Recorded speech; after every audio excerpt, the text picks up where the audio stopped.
সমস্ত মানুষের জীবন কিছুটা সমান হয়। মানুষ জন্মগ্রহণ করে, তারপর চলতে শেখে, জীবনে এগিয়ে চলে, বার্ধক্য লাভ করে, তারপর সমাপ্ত হয়ে যায়। কিন্তু সেই ব্যক্তিরা কারা যারা প্রকৃত অর্থে মনুষ্য জীবন যাপন করেন? এনারা হলেন সেই ব্যক্তি যারা পড়ে গেলেও আবার উঠে দাঁড়ানোর চেষ্টা করেন, নিজের ভেঙে পড়া অস্তিত্বকে আগলে নিয়ে আবার একটা আকার দেওয়ার চেষ্টা করেন, ভগ্ন আশাকে আবার একটা নতুন দিশা দেন। অসফল হওয়ার পরেও থামেন না, আবার এগোতে থাকেন। অসফল হওয়ার পরে যদি আপনি থেমে যান তাহলে সাফল্য আপনার সামনে অপেক্ষা করে, কিন্তু আপনি তা দেখতে পান না। তাই জীবনের সংঘর্ষে অংশগ্রহণ করতে শিখুন, জীবনের সংঘর্ষ থেকে পালাবেন না। আসুন আমার সাথে ভালোবেসে বলুন, রাধা রাধা। একবার একটা শেয়াল বনে বিচরণ করছিল। ও একটা ছোট্ট শাবক দেখতে পেল। ও ভাবলো, আজ একেই আমি খাবার হিসেবে গ্রহণ করব। আশেপাশে দেখলো কেউ দেখছে না, তো কেউ ছিল না, আর সেই শাবকের ওপর আক্রমণ করল, যা হলো একটা ঘোর অপরাধ। বনের নিয়ম অনুসারে আপনি কখনোই শাবকের ওপর আক্রমণ করতে পারেন না। তারপর এই খবরটা যখন রাজা সিংহ জানতে পারলেন, সভার আয়োজন করলেন। কিন্তু সেখানে শেয়াল বলল, আমি তো এরকম কিছু করিনি। কিন্তু যদি আপনি এরকম বলেন, কোনো প্রমাণ দিন, এর কোনো সাক্ষী আছে? তখন রাজা সিংহ পেঁচাকে ডেকে পাঠালেন, যে সেই মুহূর্তে বৃক্ষের শাখার ওপর বসেছিল, সে সব কিছু দেখেছিল। পেঁচা সব সত্যি কথা বলল, আর শেয়ালকে মৃত্যুদণ্ড দেয়া হলো। এবার এই কাহিনী আমি আপনাকে কেন শোনালাম? কারণ মানুষও কখনো কখনো এরকম কর্ম করেন যা শিয়াল করেছে। এটা ভাবেন কেউ দেখছে না, যখন আমি অনুচিত কর্ম করতেই পারি। কিন্তু না, আপনি যাই করুন না কেন, কেউ না কেউ অবশ্যই তা দেখছে। কোনো ব্যক্তি না হলেও কোনো প্রাণী, না হলে কোনো যক্ষ বা দেব বা প্রেত। যদি এনারা কেউ না দেখেন, তাহলে ধরিত্রী মাতা দেখেন, যেখানে দাঁড়িয়ে আপনি সেই কর্ম করছেন, তাই না? তাই একটা কথা সবসময় মনে রাখবেন, কে দেখছেন কে দেখছেন না সেই বিষয়ে ভাবা ছেড়ে দিন। এটা খুব সহজ কথা। আপনি যদি উচিত কর্ম করেন, উচিত ফল পাবেন। যদি অনুচিত কর্ম করেন, তাহলে আপনি অনুচিত ফল অবশ্যই পাবেন। সেই জন্য উচিত পথে চলতে থাকুন, উচিত কর্ম করতে থাকুন, আর আমার সাথে ভালোবেসে বলুন, রাধা রাধা। আপনি কখনো কোনো বাজকে নিজের বাসা বানাতে দেখেছেন? এই বাজ যখনই কোনো বাসা বানায়, তখন উঁচু গাছের ডালে বা কোনো পর্বতের শিখরে বাসা বানায়, অনেক উচ্চতায়, আর সেখানে তার সন্তানও জন্মগ্রহণ করে। যখন এই সন্তানেরা জন্মায়, তখন এই বাজ খুবই ভালোবেসে এবং খুব সাবধানে এদের পালন পোষণ করে। নিজের ঠোঁট দিয়ে তাদের ঠোঁটে খাবার পরিবেশন করে। কিন্তু যেই সেই সন্তানেরা হৃষ্টপুষ্ট হয়ে যায় এবং সেই কথা বাজ নিজে বুঝতে পেরে যায়, সেই বাজ নিজেই সেই বাসা ছিন্ন ভিন্ন করে দেয়। সেই সন্তান যাদের সবেমাত্র ডানা গজিয়েছে, কিভাবে উড়তে হয় তারা জানে না, সেই সন্তানগুলিকে উচ্চতা থেকে ঠেলে দেয়। সেই সন্তান প্রথমে ভয়ভীত হয়ে যায়। তারা সামনে মৃত্যুকে দেখতে পেয়ে ভয়ের কারণে তাদের ডানা ঝাপটাতে থাকে, আর সেই প্রক্রিয়াতেই সেই সন্তানগুলি উড়তে শুরু করে দেয়। এবার এই ঘটনায় আমরা কি শিক্ষা পেতে পারি? এটাই, যদি আপনি মাতা পিতা হন, তাহলে নিজের সন্তানকে অবশ্যই স্নেহ করুন, কিন্তু তাদেরকে নিজের আঁচলের তলায় বেঁধে রাখবেন না।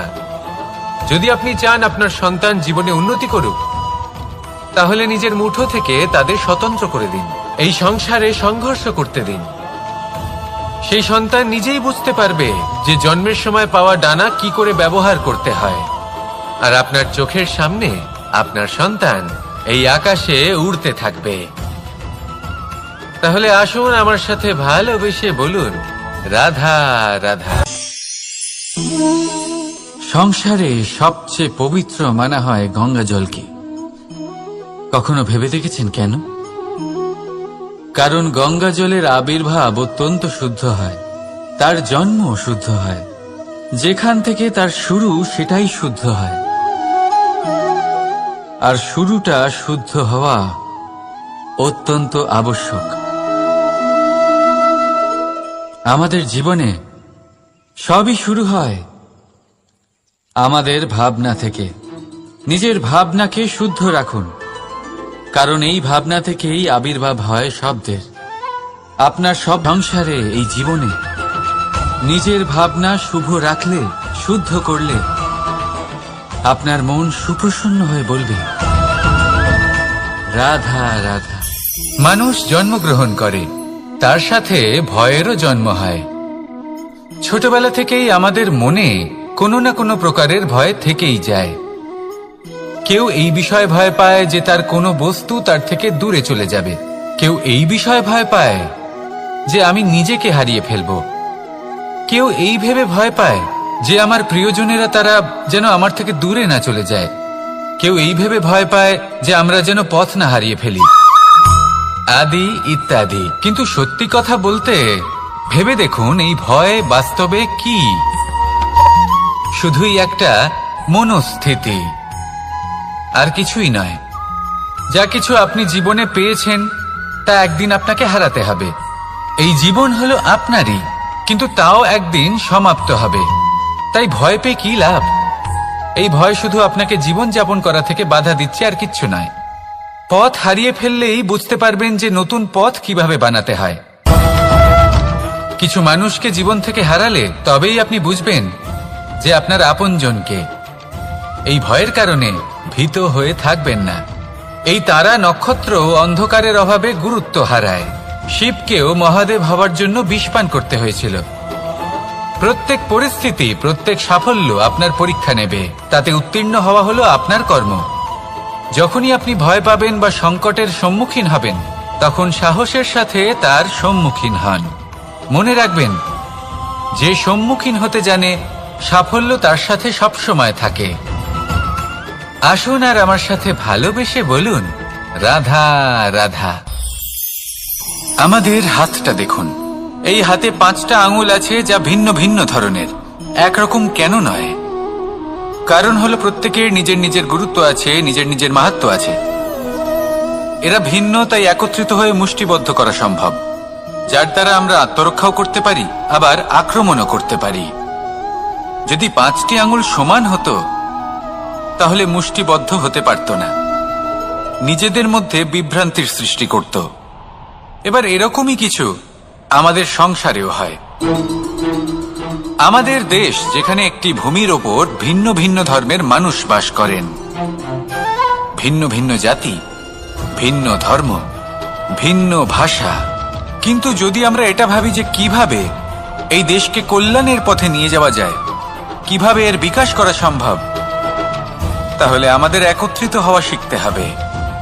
যেইভাবে 5টা আঙুল একত্রিত হয়, মুষ্টিবদ্ধ হয়, সেইভাবেই আপনার যে ভাষাই হোক, যে ধর্মই হোক, যে জাতি হোক না কেন, ঠিক আছে, আবশ্যক হলো আপনার নিজের কর্মভূমির সাথে, আপনার ধরিত্রীর সাথে যুক্ত থাকা, সাথে থাকা। তবেই দেশের উন্নয়ন সম্ভব। তবেই এই দেশ স্বতন্ত্র থাকবে, সফল হবে, আর এই মন প্রসন্ন হয়ে বলবে রাধা রাধা। যদি আমি আমার চোখ বেঁধে কোনো একটা নির্দিষ্ট দিকে নিজের সমস্ত শক্তি প্রয়োগ করে ছুটে যাই, তাহলে কি হবে? আমি কোথাও ধাক্কা খেতে পারি, নিজের ক্ষতি করতে পারি, কোথাও পড়ে যেতে পারি, তাই না? অর্থাৎ এটা নিশ্চিত এই কাজ আমার করা উচিত নয়। কিন্তু আজকের দিনে প্রত্যেকটা মানুষ এই কাজই করছেন, তাই না? কোনো কাজ করার পূর্বে সেই কাজের বিষয়ে সম্পূর্ণ তথ্য কোথায় সংগ্রহ করছেন? শুধু এটুকু জানেন যে এই কাজটা করলে কত ধন অর্জন করবেন আর কত নাম হবে, আর ব্যাস সামনে এগিয়ে যান। এটা উচিত নয়। পূর্ণরূপে যে কোনো কাজ করার আগেই সেই কাজের বিশ্লেষণ করে নেওয়া উচিত, তা বুঝে নেওয়া উচিত, এবং সেই বিষয়ে অবশ্যই খেয়াল রাখা উচিত যে আপনার শরীর এবং আপনার মন এই কাজ করার জন্য কি প্রস্তুত রয়েছে। যদি তা না হয়, তাহলে প্রথমে নিজেকে শুধরে নিন, তারপরে সেই কাজ করুন। যদি এইভাবে জীবনে সামনে এগোন, তাহলে সাফল্যের সম্ভাবনা জীবনে অনেক বেশি বেড়ে যাবে। তাহলে এটাই করুন, আর আমার সাথে ভালোবেসে বলুন রাধা রাধা। এই সংসারে সাফল্য লাভ করার জন্য জ্ঞানের প্রয়োজন হয়, পরিশ্রমের প্রয়োজন হয়, দৃঢ় নিষ্ঠার প্রয়োজন হয়, নিরন্তর চেষ্টা করা প্রয়োজনীয়। কিন্তু আরো কিছু আছে যা অত্যন্ত প্রয়োজনীয় এবং গুরুত্বপূর্ণ। তা হলো ভালো বন্ধু। তাদের থাকা অত্যন্ত প্রয়োজনীয়। যদি ভালো বন্ধু থাকে তাহলে সময় এলে তারা ঢাল হয়ে আপনাকে সুরক্ষা করবেন। সময় এলে অস্ত্রের মতো শত্রুকে সংহারও করবেন। যদি তিনি জ্ঞানী হন, তাদের মধ্যে সদ্গুণ থাকে, তাহলে এই সব গুণ আপনার মধ্যেও প্রবেশ করবে। তাহলে সাফল্যের জন্য ভালো বন্ধু পাওয়া অত্যন্ত প্রয়োজনীয়। কিন্তু শুধু বন্ধু কেন, ভালো শত্রুও থাকা প্রয়োজনীয়। এবার আপনি ভাববেন, আমি কি বললাম? যদি আপনার জীবনেও ভালো অর্থাৎ শক্তিশালী শত্রু থাকে, তাহলে আপনিও শক্তিশালী হতে থাকবেন। এই শত্রু আপনাকে প্রেরিত করবে আরো বেশি শক্তিশালী হয়ে ওঠার। কখনো কোনো হরিণকে দেখুন, তীব্র গতিতে দৌড়তে থাকে। কেন তীব্র গতিতে দৌড়ে? এই কারণে নয় যে কোথাও তার জন্য মধুর ঘাস অপেক্ষা করে রয়েছে, না। সে এই কারণে তীব্র গতিতে দৌড়য় কারণ সেটা না করলে তার পেছনে একটি সিংহ আছে যে ওকে নিজের ভোজন করে ফেলবে। তাই জীবনে বিপদ, সংকট, এই সবকিছুও হলো অত্যন্ত গুরুত্বপূর্ণ। তার সম্মুখীন হতে শিখুন আর আমার সাথে ভালোবেসে বলুন, রাধা রাধা রাধা।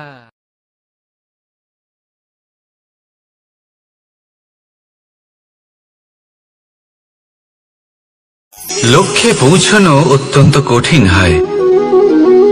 কেউ ভাবেন যে কেন এত কঠিন হয়, কেন এত কষ্ট করতে হয় লক্ষ্যে পৌঁছানোর জন্য। এই লক্ষ্য সরলভাবে কেন আমার কাছে চলে আসে না? চলুন আপনাকে একটা কথা বলি, যদি আপনার লক্ষ্য কঠিন না হয় তাহলে তাকে পাওয়া আপনার পক্ষে অসম্ভব হয়ে উঠবে। লক্ষ্যে পৌঁছানোর এই রাস্তায় আপনি যে কড়া রোদের সম্মুখীন হন, যার থেকে আপনি দূরে পালাতে চান, সেই রোদ আপনাকে প্রেরণা যোগায় যে আপনি এগোতে থাকুন। ভাবুন একজন যাত্রী যে কিনা নিজের লক্ষ্যের দিকে যাচ্ছেন, সেই পথে উনি যদি একটু ছায়া পেয়ে যান আর উনি ওখানে বিশ্রাম নেন, তাহলে তার সাথে তার ভাগ্য গভীর নিদ্রায় সেখানে বিলীন হয়ে যায়। তাই পরিশ্রমের কড়া রোদের থেকে কখনো দূরে পালাবেন না। জীবনে শুধু সামনে এগোতে থাকুন দৃঢ়তার সাথে। আর লক্ষ্য সরল হোক, কঠিন হোক বা অত্যাধিক কঠিন হোক, একটা কথা মনে রাখবেন, যে জীবনের লক্ষ্যে পৌঁছতে পেরেছে সে লক্ষ্য প্রাপ্তির জন্য আফসোস কখনোই করে না। রাধা রাধা। ধৈর্য, এই ধৈর্য কি কোনো গুণ, কোনো অনুভূতি, কোনো দৃষ্টিভঙ্গি? আমার জন্য ধৈর্য এক বাহন। আপনি হয়তো ভাবছেন, এই কেমন বাহন? বাহন তো ঘোড়া হতে পারে, হাতি হতে পারে, উটও হতে পারে, কিন্তু ধৈর্যকে বাহন বানানো মানে? চলুন আপনাকে একটা কথা বোঝাই। পৃথিবীতে এমন কোনো বাহন নেই যে তার আরোহীকে আছড়ে ফেলেনি। সেটা উট হোক বা হাতি হোক বা ঘোড়া হোক, চলতে চলতে কখনো নড়বড় করেই বসে। তারপর সেই আরোহী পড়ে কারোর পায়, তারপর পড়ে তার নিজের নজরে। কিন্তু ধৈর্যরূপী বাহন কখনো কাউকে ফেলে না, কখনো না। না সেই আরোহী কারোর পায়ে পড়ে আর না তো নিজের নজরে। কারণ ধৈর্য আপনাকে বিবেক প্রদান করে, বিবেক আপনাকে পরিকল্পনায় সাহায্য করে, আর পরিকল্পনা প্রদান করে আপনাকে শক্তি আপনার লক্ষ্যের দিকে অগ্রসর হওয়ার। বুঝলেন? ধৈর্যকে সঙ্গে রাখুন, নিজেকে আরো ধৈর্যশীল করে তুলুন। এই ধৈর্যের সাহায্যে আরোহণ করে দেখুন কিভাবে এই বাহন আপনাকে আপনার গন্তব্যে পৌঁছে দেবে। রাধা রাধা। সংসারে এমন একটা ভ্রান্ত ধারণা রয়েছে যে সবকিছু ভাগ্যের দ্বারা পাওয়া যায়, কিন্তু ভাগ্য, প্রারব্ধ এ তো সকলের জন্যই সমান হয়। এটা তো ব্যক্তির উপরে নির্ভরশীল হয়, তার আকাঙ্ক্ষার উপরে নির্ভরশীল হয়, বাসনার উপরে নির্ভরশীল হয়, স্বভাবের উপরে নির্ভরশীল হয় যে উনি সেটা নিয়ে কি করেন। দেখুন, এই প্রসাদ কিন্তু সকলকেই দেওয়া হয়, কিন্তু তা গ্রহণ করবেন কিভাবে সেটা ব্যক্তির উপরে নির্ভর করে। আপনাকে এক উদাহরণ দিই। যেমন ধরুন, দুজন মানুষকে আমি একটা করে মাটির ডেলা দিলাম, সেটা নিয়ে তারা কি করবেন? একজন মানুষ তার ছোট ছোট ডেলা বানাবেন আর পথযাত্রীদের ওপরে ছুঁড়ে মারবেন, হাসি ঠাট্টা করবেন, তাদের বস্ত্র নোংরা করে দেবেন, সেটাতেই উনি আনন্দ পাবেন। অন্যদিকে দ্বিতীয় ব্যক্তি সেই মাটির ডেলা দিয়েই নিজের জন্য একটা কুঁড়ে ঘর বানাবেন। সেই কুঁড়ে ঘর যা রোদেতে, বৃষ্টিতে, ঝড়ে তাকে সুরক্ষিত রাখবে। অনুভূতি, এই অনুভূতি বদলাতে শিখুন। এই অনুভূতি অত্যন্ত গুরুত্বপূর্ণ। ভালোবাসাতেও এই অনুভূতি হলো অত্যন্ত গুরুত্বপূর্ণ। ভালোবাসা সে বন্ধুর সাথে হোক, মা বাবার সাথে হোক, ভাই বোনের সাথে হোক, স্ত্রীর সাথে হোক, যে কারোর সাথে হোক। মনে রাখবেন, এই হলো সেই অনুভূতি যা আপনার ভাগ্য নির্ধারণ করে থাকে। তাহলে আসুন আমার সাথে প্রেমের অনুভূতি নিয়ে বলুন, রাধা রাধা। লক্ষ্য, পথ আর সাফল্য, এই তিনটেই একে অপরের সাথে জড়িত, কিন্তু অনেকবার মানুষ এদের ঠিকভাবে বুঝতে পারেন না। তারা ভাবেন যে যেরকম লক্ষ্য হবে সেরকমই পথ হবে, সেই মতোই লক্ষ্য কঠিন হলে পথ কঠিন হবে, লক্ষ্য সরল হলে পথও সরল হবে। যদি আপনাকে আসল সত্যের সাথে অবগত করাই, তাহলে দেখবেন সবকিছুই এর উল্টো। লক্ষ্য নিজের পথ বানায় না, পথ সেটাই যেটা আপনি স্বয়ং নির্বাচন করে আপনি নিজে বানান। সেই অনুসারেই আপনি আপনার লক্ষ্যে পৌঁছতে পারবেন। সেই জন্য জীবনে যখনই লক্ষ্যে পৌঁছানোর পথের বিষয়ে আপনি কোনো সিদ্ধান্ত নেবেন, তাহলে তা ভেবে চিন্তে নেবেন, কারণ এই পথ অত্যন্ত গুরুত্বপূর্ণ। পথ যদি শুভ হয়, তাহলে লক্ষ্য আপনা থেকেই শুভ হয়ে যায়। তাহলে আসুন আমার সাথে ভালোবেসে বলুন, রাধা রাধা। ভাগ্য আর কর্ম, এই দুই এমন শব্দ যাকে ঘিরে সমগ্র সংসার। কেউ বলে আমার ভাগ্যে এটা ছিল না, যা পেলে আমার জীবন অন্যরকম হতো। কেউ বলে আমার গত জন্মের কর্ম নিশ্চয়ই এমন ছিল, যে কারণে এই জন্মে এরকম ভাগ্য পেয়েছি আমি। এসব বাদ দিন আর একবার শান্ত চিত্তে ভাবুন। আপনি বুঝতে পারবেন যে ভাগ্য আর কর্ম এই দুই এই জন্মের। তফাৎ শুধুমাত্র এটাই যে যদি ভাগ্যের কথা বলা হয়, তাহলে আপনি এই ভাগ্যের থেকে যত বেশি আশা করবেন, তত বেশি নিরাশ হবেন আপনি। কারণ এই আশা আপনাকে কর্ম করা থেকে আটকায়। যদি কথা বলা হয় কর্মের, তাহলে নিজের কর্মের প্রতি যত বিশ্বাস রাখবেন, তত বেশি সফলতা আপনার কাছে আসবে। তাই একটা কথা মনে রাখবেন, ভাগ্য আপনার কর্ম নির্ধারণ করে না, কিন্তু আপনার কর্ম আপনার ভাগ্যকে অবশ্যই নির্ধারণ করে। রাধা রাধা। নাম কত সাধারণ একটা বিষয়। প্রত্যেক মানুষ যে জন্ম নেয়, তাকে একটা নাম দেওয়া হয়, যা সে পেয়ে থাকে তার মাতা পিতার দ্বারা, না হলে তার গুরুর দ্বারা, বা কোনো আত্মীয়ের দ্বারা, বা কোনো কাছের মানুষের দ্বারা। এই নামের সাথে সে আস্তে আস্তে বেড়ে ওঠে। কিন্তু এটাই কি সেই নাম? এই নামই কি সবকিছু? কখনোই নয়। একটা নাম সেটা যা আপনি জন্মের সময় লাভ করেন, যে নামে আপনি কর্মের পথে অগ্রসর হন। আরো একটা নাম সেটা যা আপনি আপনার কর্মের দ্বারা অর্জন করেন, আর এই নামেই আপনাকে সবাই যুগ যুগ ধরে মনে রাখে। আপনার আসল নাম সেটা নয় যা আপনাকে জন্মের সময় দেওয়া হয়েছিল। আপনার আসল নাম সেটা যেটা আপনি আপনার কর্ম দ্বারা লাভ করেছেন, কারণ সেই লাভের পেছনে প্রচুর প্রয়াস লুকিয়ে থাকে, অনেক পরিশ্রম লুকিয়ে থাকে। কিন্তু যদি আপনি চান যে মানুষ আপনার নাম মনে রাখে, তাহলে আপনাকে কর্মের পথে অগ্রসর হতেই হবে। শুভ কর্ম করতে হবে, অনর্গল চেষ্টা করে যেতে হবে, মহান কাজ করতে হবে। আর বিশ্বাস করুন, আপনি একটা মহান নামের ফল অবশ্যই লাভ করবেন। রাধা রাধা। আমি এখানে একা এই বনে বসে আছি, বাঁশি বাজাচ্ছি। কার জন্য? কে আছেন এখানে? কেউ নেই। আমার প্রজা, আমার রাজ্য, আমার পরিবার আমার থেকে অনেক দূরে আছেন। আমি এখানে একা এই বনে বসে এই আকাশের এই রঙের, গাছের এই সব ফলের, মাটির সুবাসের আনন্দ উপভোগ করছি। কেন? আমি হলাম দ্বারকাধীশ। এমন কি রাজকীয় বা ভৌতিক সুখ রয়েছে যে আমি ওখানে পেতে পারি না? সবকিছুই পেতে পারি, তাও এখানে বনে একা বসে আছি। কোন সুখ খুঁজে চলেছি? একা থাকার সুখ। আমরা প্রত্যেকদিন অনেক মানুষের সাথে, চিন্তাধারার সাথে, কর্মের সাথে, পরিস্থিতির সাথে, সুখ দুঃখের দ্বারা বেষ্টিত থাকি। জীবনের এই চক্রে আমরা জড়িয়ে পড়তে থাকি। যতই আমরা এই সমস্যার সমাধান করি, আমরা ততই এতে জড়িয়ে পড়ি। আমরা এতটাই জড়িয়ে পড়ি যে যখন আমরা আয়নায় নিজেদের দেখি, তখন আমরা নিজেদের চিনতেই পারি না। এমন মনে হয় যেন আমরা নিজেদের হারিয়ে ফেলেছি।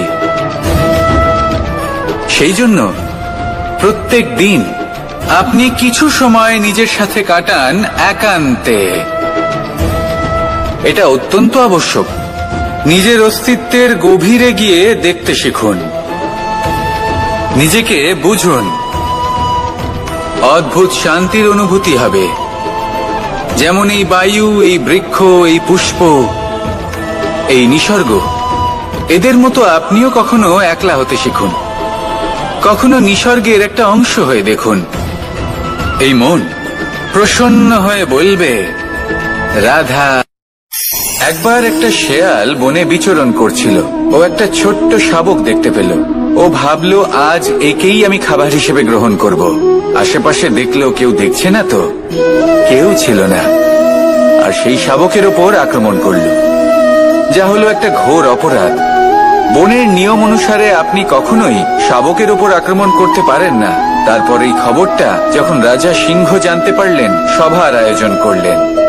কিন্তু সেখানে শেয়াল বলল, আমি তো এরকম কিছু করিনি। কিন্তু যদি আপনি এরকম বলেন, কোনো প্রমাণ দিন, এর কোনো সাক্ষী আছে? তখন রাজা সিংহ পেঁচাকে ডেকে পাঠালেন, যে সেই মুহূর্তে বৃক্ষের শাখার ওপর বসেছিল। সে সব কিছু দেখেছিল। পেঁচা সব সত্যি কথা বলল, আর শেয়ালকে মৃত্যুদণ্ড দেয়া হলো। এবার এই কাহিনী আমি আপনাকে কেন শোনালাম? কারণ মানুষও কখনো কখনো এরকম কর্ম করেন যা শিয়াল করেছে। এটা ভাবেন কেউ দেখছে না, যখন আমি অনুচিত কর্ম করতেই পারি। কিন্তু না, আপনি যাই করুন না কেন, কেউ না কেউ অবশ্যই তা দেখছে। কোনো ব্যক্তি না হলেও কোনো প্রাণী, না হলে কোনো যক্ষ বা দেব বা প্রেত। যদি এনারা কেউ না দেখেন, তাহলে ধরিত্রী মাতা দেখেন, যেখানে দাঁড়িয়ে আপনি সেই কর্ম করছেন, তাই না? তাই একটা কথা সবসময় মনে রাখবেন, কে দেখছেন কে দেখছেন না সেই বিষয়ে ভাবা ছেড়ে দিন। এটা খুব সহজ কথা। আপনি যদি উচিত কর্ম করেন, উচিত ফল পাবেন। যদি অনুচিত কর্ম করেন, তাহলে আপনি অনুচিত ফল অবশ্যই পাবেন। সেই জন্য উচিত পথে চলতে থাকুন, উচিত কর্ম করতে থাকুন, আর আমার সাথে ভালোবেসে বলুন, রাধা রাধা। বাহ, পুষ্পের সুবাস আমার খুব ভালো লাগে। অত্যন্ত সুন্দর হয় এই পুষ্প। এইভাবে চারিদিকে পুষ্প দেখে মন আনন্দিত হয়ে ওঠে। এবার আপনারা ভেবে দেখুন, আমার চারিদিকে পুষ্প নয়, আগুন আছে। তাহলে কি হবে? আমার শরীর কি জ্বলে যাবে না? অবশ্যই জ্বলবে। শরীরকে কি আগুনের তাপ সহ্য করতে হবে না? অবশ্যই সহ্য করতে হবে। এটাই হলো প্রকৃতির নিয়ম। এই নিয়ম কিন্তু আমরা সবাই জানি, কিন্তু আমাদের মধ্যে বেশিরভাগ মানুষ এই বিভ্রান্তি নিয়ে বাঁচি যে এই যে প্রকৃতির নিয়ম, তা আমার ওপর প্রযোজ্য নয়। তা কিন্তু নয়। আমাদের চতুর্দিকে এই যে নিসর্গ রয়েছে, আমরা তার কতটা ক্ষতি করি সেটা একবার ভেবে দেখুন। আমরা বনাঞ্চল জ্বালিয়ে দিই, বায়ু দূষিত করি, জল দূষিত করি, প্রাণীদের হত্যা আমরা করি। কেন? এই নিসর্গ আমরা নষ্ট করি, যদিও আমরা জানি যে আমরাও হলাম এই নিসর্গেরই অংশ। এবার দেখুন, শরীরের কোনো অংশে যদি আগুন ধরান, আস্তে আস্তে সমস্ত শরীরও জ্বলে যাবে। সেইভাবেই নিসর্গ যদি নষ্ট হয়ে যায় তাহলে মনুষ্য জাতিও নষ্ট হয়ে যাবে। তাই এই যে নিসর্গ আপনি দেখছেন, এই পুষ্প, এই বৃক্ষ, বায়ু, জল, এদের সকলকে রক্ষা করুন, নষ্ট নয়। মনে রাখবেন, যদি নিসর্গ থাকে মানুষ থাকবে, যদি নিসর্গ থাকে তাহলেই জীবন থাকবে। আসুন আমার সাথে ভালোবেসে বলুন, রাধা রাধা। কারই না পছন্দ বলুন তো? অত্যন্ত সুস্বাদু হয় এই মধু, মিষ্টি খেতে হয় এবং তা শক্তিও প্রদান করে। এবং প্রত্যেকটি মিষ্টি পদার্থের মতোই এতেও খুব তাড়াতাড়ি পিঁপড়ে ধরে যায়। অন্যদিকে যদি নুনকে দেখি, তাহলে বছরের পর বছর রাখলেও এতে পিঁপড়ে ধরে না। এবার যদি কথা বলি বন্ধুত্বের, তাহলে বন্ধুত্ব নুনের মতো হওয়া উচিত, মধুর মতো নয়। যারা সামনে এলে শুধুমাত্র মধুর মধুর কথা বলবে, পরে এতে পিঁপড়ে ধরে যাবে, এটা নুনের মতো হওয়া উচিত। প্রকৃত বন্ধু হলো সে যে সময় এলে পরে আপনার সামনে আপনার প্রকৃত সত্য তুলে ধরবে, তা সে যতই কঠিন হোক না কেন। আপনার দোষ, আপনার অপগুণ, আপনার খামতি আপনাকে বলতে পারবে, যাতে আপনি সেগুলো শুনে মেনে নিয়ে তারপর নিজেকে শুধরোতে পারেন। এটাই হলো প্রকৃত বন্ধুত্ব। কখনো নিজের জীবনের আশেপাশে মন দিয়ে দেখবেন, অনেক সময় এমন মানুষ থাকেন, অনেক বন্ধু থাকেন, যাদের দেখে আমাদের মনে হয় যে এনারা খুব কঠোর, এনাদের কথা খুব কটু। কিন্তু বেশিরভাগ এমন মানুষের মনটা যদি বুঝতে পারেন, তাহলে দেখবেন তাতে কোনো মালিন্য নেই, এনাদের মন অত্যন্ত পবিত্র হয়। যদি আপনার জীবনেও এমন কোনো ব্যক্তি থেকে থাকে, এমন বন্ধু থাকে, তাহলে তাদের আগলে রাখুন আর আমার সাথে ভালোবেসে বলুন, রাধা রাধা। যতক্ষণ আমরা এই সংসারে জীবিত, ততক্ষণ আমাদের সাথে সবকিছু থাকে। আমাদের ধন, সুখ স্বাচ্ছন্দ্য, আমাদের মিত্রগণ, আমাদের পরিবার, এই সমাজ, এই সবকিছু আমাদের সাথে থাকে। যেদিন আমরা এই সংসারকে ত্যাগ করব, এদের মধ্যে কেউ আমাদের সাথে যাবে না, না ধন, না স্বাচ্ছন্দ্য, না সম্পত্তি। এই সকল মানুষ, এই সমাজ, এরা শুধুমাত্রই শ্মশান পর্যন্ত আমাদের সাথে থাকতে পারবেন। তারপরে যদি আমাদের সাথে কিছু যেতে পারে, তাহলে তা শুধুই আমাদের ধর্ম। আর এই সংসারে আমরা নিজেদের যে সুনাম রেখে যাই, সেটা সম্ভব শুধুমাত্র কর্মের দ্বারা। সেই জন্য সংসারে যতদিন পর্যন্ত জীবিত আছেন, যদি কিছু অর্জন করতে চান, তাহলে ধর্ম অর্জন করুন, ধর্মের বিষয়ে স্পষ্টতা অর্জন করুন এবং কর্ম অর্জন করুন। এটাই হবে আপনার অতীত এবং এটাই হবে আপনার ভবিষ্যৎ, এবং এটাই সকলকে প্রেরণা প্রদান করবে। আসুন আমার সাথে ভালোবেসে বলুন, রাধা রাধা। যখনই কোনো যাত্রায় যাব বলে মনে করি, তখনই আমরা প্রস্তুত থাকি আসন্ন বিপদের জন্য বা সংকটের জন্য।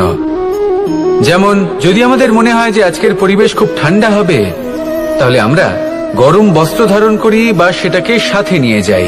যদি মনে হয় যে বৃষ্টি হতে পারে বা বৃষ্টি হয়ে চলেছে, আমরা দেখছি, তাহলে আমরা একটা ছাতা সাথে নিয়ে নিই। আমরা প্রস্তুত থাকতে চাই এবং এটাই উচিত, এবং সেই কারণেই আমরা যাত্রায় সাফল্য লাভ করি।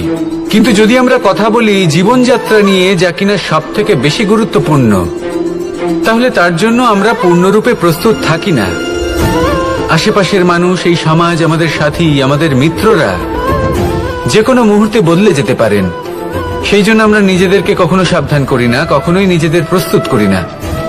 আমাদের এটা কখনোই মনে হয় না যে এরকম হতে পারে, আর সেই কারণেই শেষে গিয়ে আমরা অত্যন্ত দুঃখ পাই। একটা অমূল্য শিক্ষা আছে যেটা আমাদের লাভ করা উচিত, সতর্ক থাকা উচিত। এই জীবনযাত্রার জন্য শুধুমাত্র এই পরিবেশের বিষয়ে তথ্য সংগ্রহ করা বা তাকে অনুমান করা, এটুকু হলেই চলবে না। আমাদের আশেপাশের মানুষজনকে দেখতে হবে, তাদের স্বভাব, পরিস্থিতির ওপর নজর রাখতে হবে।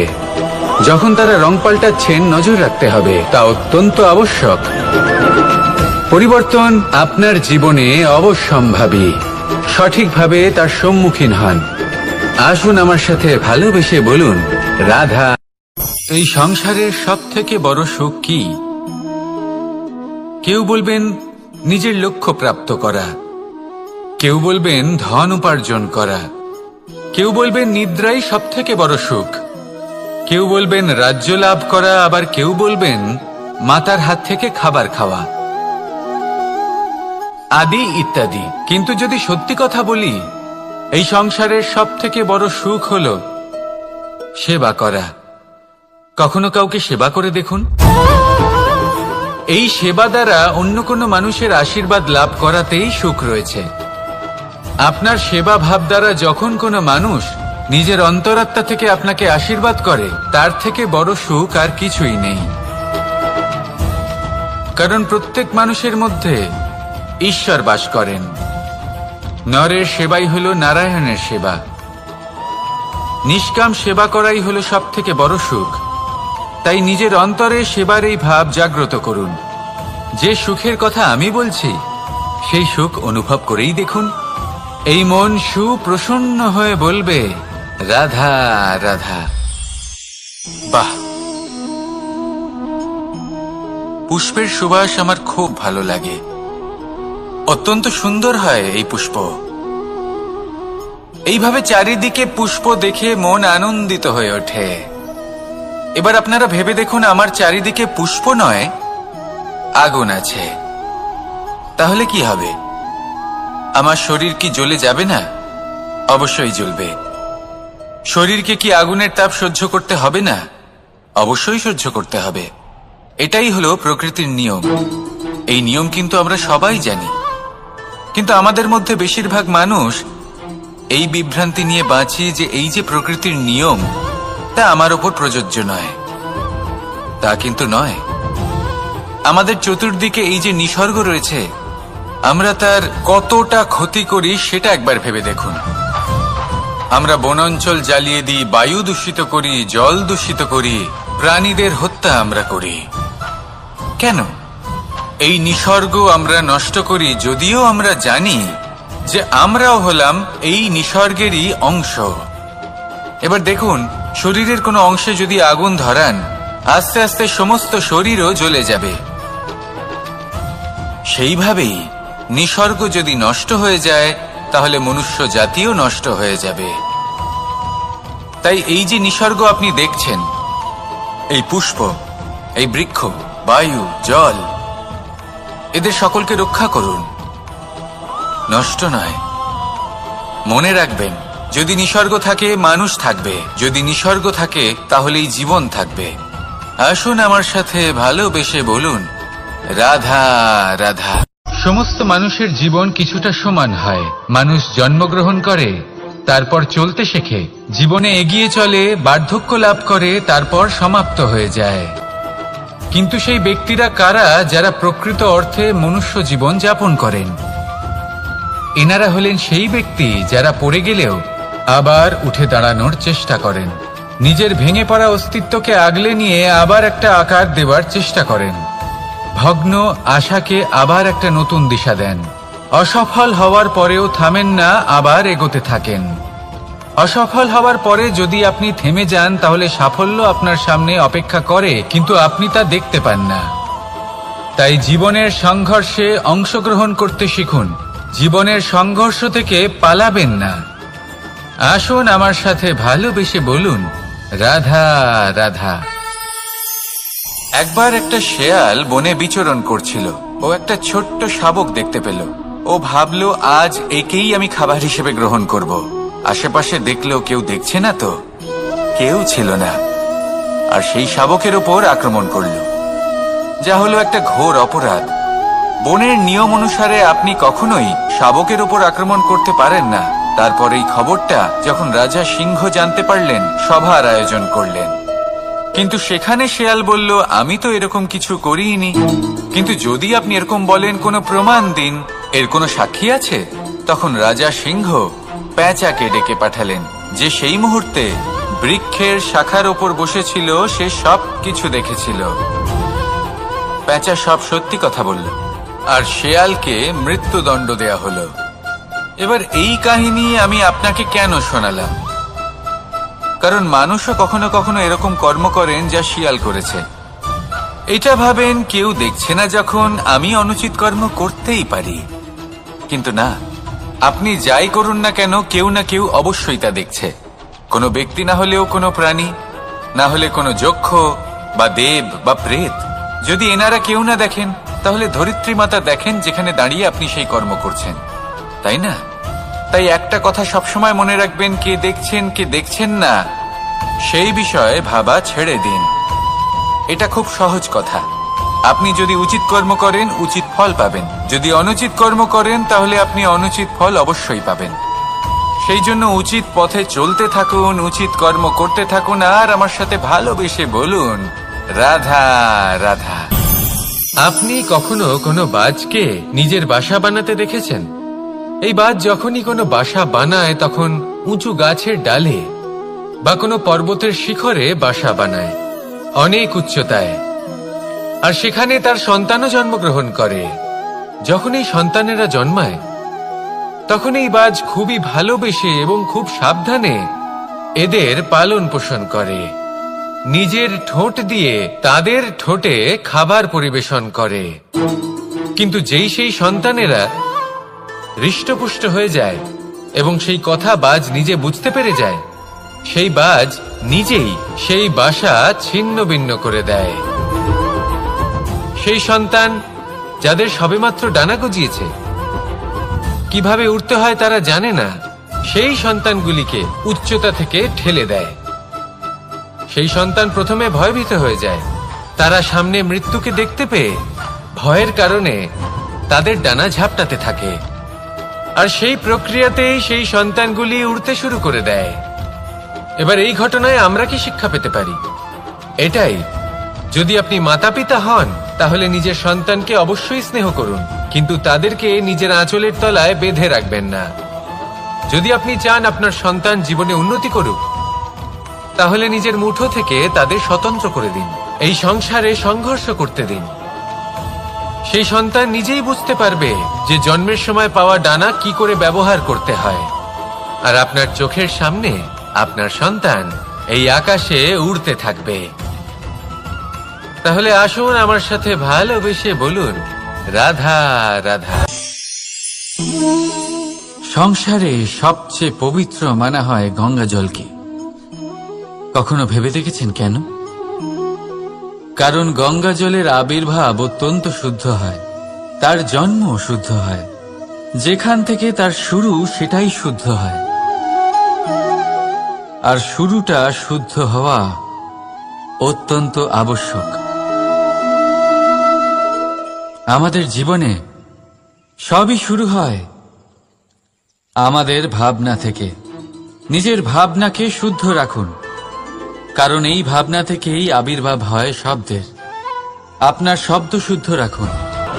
এই সংসারে, এই জীবনে নিজের ভাবনা শুভ রাখলে, শুদ্ধ করলে আপনার মন সুপ্রসন্ন হয়ে বলবে রাধা রাধা।